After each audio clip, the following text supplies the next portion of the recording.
J'affronte le ami Pavel Govsian dans cette sixième ronde du Blitz d'Aix-en-Provence.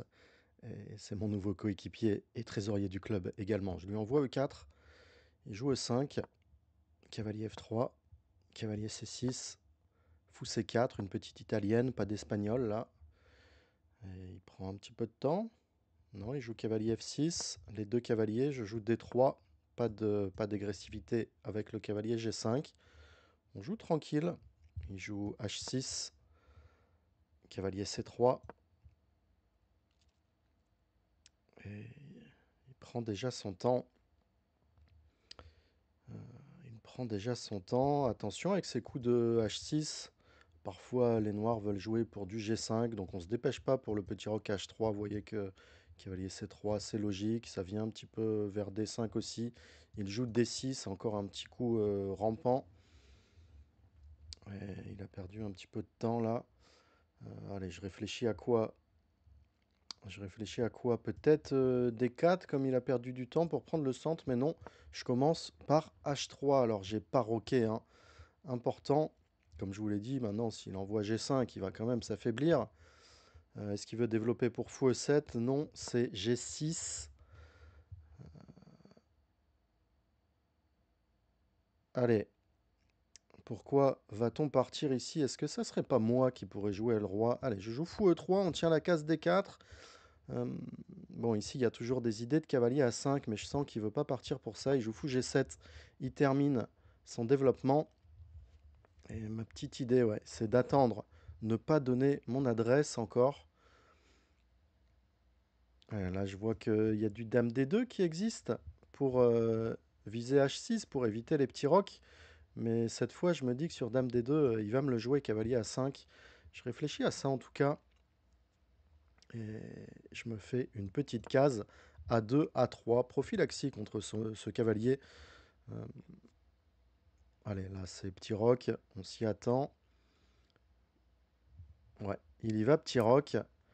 Et allez, c'est parti, dame D2, on tape H6, roi H7. Et ici, j'ai envie de pousser. J'ai envie de pousser. Oui, allez, c'est parti pour G4. Mais c'est pas terrible. Et là, à tempo, il l'avait anticipé. Il envoie cavalier D7. Très bon coup. Quelle est l'idée de cavalier D7? C'est la prophylaxie contre G5. G5 qui me permettait d'ouvrir sa position. Maintenant, si j'envoie G5, il peut jouer H5, tout simplement. Et fermer la position grâce à ce coup cavalier D7. Autre bienfait du coup. Et je joue H4. Autre bienfait du coup, on va le voir tout de suite, puisqu'il va le jouer. Et on voit la jauge qui va un petit peu dans son sens. C'est cavalier D4. Il ouvre ce fou G7. Il s'ouvre une case E5 aussi pour le cavalier D7. Le cavalier en F6 qui était dans mon pion H3, dans mon pion D3, dans mon pion E4, qui revient là vers des cases libres, B6, C5, E5. C'est souvent stratégique hein, de mettre le cavalier sur une case où il peut sauter un peu plus librement. Et cavalier de D4, c'est un très bon coup. Ça m'embête un petit peu là. En plus, on se rappelle qu'on sort d'une nulle un petit peu difficile. On a pris un petit coup sur la tête, même si toujours à 4,5 sur 5. On est bien dans le tournoi. Allez, je prends mon temps là. Alors je peux pas prendre du cavalier. Il y a pion prendre des 4 fourchettes. Mais je joue fou prendre des 4. Pas de cavalier H2. Pion prendre des 4. Cavalier E2. On tape le pion D4. Comment va-t-il protéger? Le meilleur coup ici, c'est cavalier B6 pour ouvrir totalement la position. Mais c'est un coup très difficile à jouer. Il va jouer le coup logique. Cavalier E5. Tape G4, F3, C4. Je suis obligé de prendre. Cavalier prend E5. Et bien sûr, il améliore sa structure avec D prend E5. Il attaque ce pion G4. Je le protège avec F3. Et il joue C6. Logique. Euh, il veut renforcer un petit peu les cases blanches. Je comprends tout à fait. Et ça veut un petit peu prendre l'espace avec B5. Donc très logiquement, je vais jouer à 4. Sauf que jouer à 4, ça me coûte un petit peu les coups comme Grand Rock. Ici, il y a un coup incroyable pour les noirs. C'est le coup H5 complètement introuvable en partie blitz. À part peut-être pour Carlsen Nepo. Sur des G prend H6, fou H6 ouvrir le roi, donc H5 et sur G5, jouer F6. Alors il ne le trouve pas, il joue tour B8, logique pour envoyer du B7, B5, mais ça m'ouvrirait la colonne A. Ici je joue H5, ça joue les cases blanches, c'est très bien joué, il prend son temps. Il prend son temps parce qu'il se dit est-ce qu'il ferme? Mais du coup il fermerait totalement son fou G7. D'ailleurs il y a Dame F6 ici qui est un coup assez intéressant. Et donc je comprends qu'il réfléchisse ici, mais il va jouer G5, encore les coups humains. Mais finalement, avoir fermé cette aile roi, ça me donne quand même une belle case pour le cavalier, même s'il pourrait prendre, hein. Mais ce fou G7 commence à être un petit peu enfermé. Et allez, est-ce que je vais jouer un bon coup là? Est-ce que je vais jouer un bon coup? Allez, je prends du temps, je joue A5, un très bon coup. Bon, ça bloque hein, sur B5, puis on prend B6, puis on prend B6. Ça m'ouvre une très jolie colonna. Ça, j'aime bien. C'est un bon coup. Je prends de l'espace. Si on échange, c'est fou. Plutôt à notre avantage. Si j'arrive à placer mon cavalier F5, ce fou de case blanche, il est meilleur que le fou G7. Allez, il joue dame F6, tape F3. Mais allez, pas de roi F2. Vous savez pourquoi? Il y a un petit clouage ici. Roi F2, c'est fou prend G4. J'envoie bien sûr le coup petit roc. Ma tour n'a pas bougé, mon roi non plus. J'ai le droit, je protège ce pion F3. Et là, il commence à être embêté. J'ai cavalier G3, cavalier F5 qui va arriver. Comment jouer? Comment jouer? Il va sortir un coup très intéressant ici, assez logique quand même, le coup fou E6. En cas d'échange en E6, il va vouloir prendre du pion F pour renforcer cette case. Alors ce fou serait mauvais, mais ce cavalier n'a pas beaucoup d'avenir non plus. Après fou E6, je préfère jouer dame B4. Je préfère un échange ici sur C4 pour avoir cette case pour mon cavalier. Il joue tour FD8, revenir avec le fou en F8, redéployer ce fou hein, qui tape sur E5, D4, qui tape nulle part, lui donner un petit peu d'avenir. Mais ouais, la position a un peu tourné quand même. Roi G2, je libère ma tour F1 de la protection. Il joue fou F8, dame B3, on renforce les cases blanches. Allez, ça commence à bien aller cette partie. Ça va mieux, on souffle, enfin. On souffle, mais on reste concentré. On reste très concentré sur fou prend C4, dame prend C4, suivi de cavalier G3, cavalier F5. Le fou qui a pris un petit peu d'air, mais au final, que fait-il sur cette diagonale? Pas grand-chose. Le pion B qui peut pas vraiment avancer, hein. AB, 1B, ça ouvrirait la colonne A. Si tour prend B6, il mettra jamais de pression sur B2. Allez, il choisit de jouer un coup comme fou C5. Bon, allez, je continue mon plan, hein. Cavalier G3. Très bien. Et B5, assez surprenant, assez risqué. Mais il voulait pas se faire manger à petit feu. A prend B6.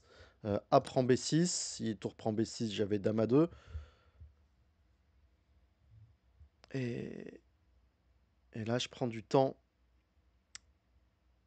Je prends du temps et je loupe un très bon coup. Fou prend E6, pion prend E6, tour A7, échec, roi H8 et dame C4. Ça le mettait quasiment zugzang, le fou qui pouvait plus bouger. Il y a plus rien qui passait là. Ça me donnait un net avantage. Je préfère jouer le coup logique tour A7, je menace. Fou prend E6 et ça donne un petit sacrifice de qualité. Bon, j'ai 16 secondes. Pas facile. Alors, le sacrifice de qualité, il va être obligé, hein. Si fou prend C4, dame prend C4, je tape F7, j'arrive avec le cavalier en F5, la tour en 1, il n'y a aucune case qui va de son côté. Il va le trouver le bon coup et la jauge qui revient bizarrement à égalité, mais je me dis qu'après B5, fou prend E6, fou prend A7, fou prend F7, je vais avoir un cavalier en F5, un fou en G6. Allez, il joue le bon coup, il n'a pas le choix. Fou prend E6, fou prend A7, fou prend F7. Ouais, j'arrive avec toutes mes pièces. Case blanche, il a le coup fou C5 ici. Mais il décide de jouer C5, la jauge qui s'enflamme. Cavalier F5, roi H8. Est-ce que je pars en G6? Non, je décide de venir en D5, taper A8. Allez, il commence à me rattraper niveau temps là. On se retrouve à 11 secondes chacun. Après C4, il essaie d'ouvrir, mais je vois une belle idée. D prend C4, pion prend C4, dame prend C4. Sur tour prend B2, je veux tour A1. Il y a tout qui s'ouvre. Tour A1, tour A6, tour prend B2, tour A1.